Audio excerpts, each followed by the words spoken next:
Düzlərlə bağlı olaraq, yəni belə bir trendlərə sahibdir. Həmin zaman istifadə edilən düyünlərdən. Dəniz düyünləri deyilən düyünlər var. O çox məşhurdur, həm də düyünlərin dövlədən istifadə edirlər. Desəz ki, düyünlərin özelliği nədir?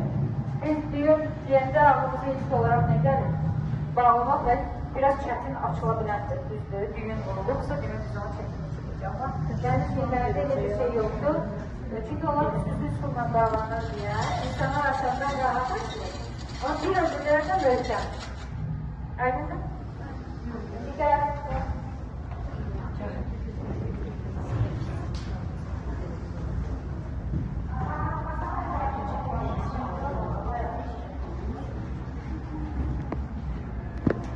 Demek olsa, bizim yanımızda bir neçə oyunlar var.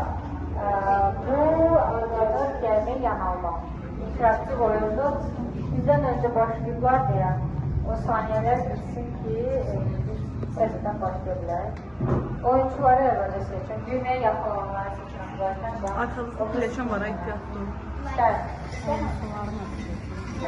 Güzel. Düğmeye yakın olanları seçin. Uşaqlar, yani önden geçiminde. Aha, çok. Düğmeye oyun bitsin. Elinizi düğmelere koyun. Aha, eyni vaxtda düymələrə basırıq. Basaq şunu.